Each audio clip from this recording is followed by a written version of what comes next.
হতাশাগ্রস্ত হয়ে বান্দা যখন কাঁদতে থাকে আর ডাকতে থাকে, ইয়া আল্লাহ, ইয়া রহমান, ইয়া রহিম, ইয়া হাইয়ু, ইয়া কাইয়ুম।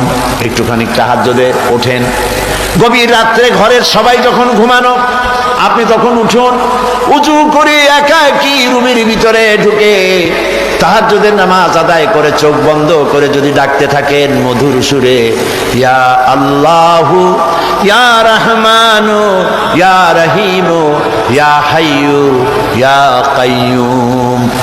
আল্লামা ইকবাল বলেছেন, দিল সে जो बात निकलती है असर रखती है पर नहीं मगर ताकते परवाज रखती है। দিল থেকে যে কথা উচ্চারিত হয়, মুখের কথা আর মনের কথা ভিন্ন রকম।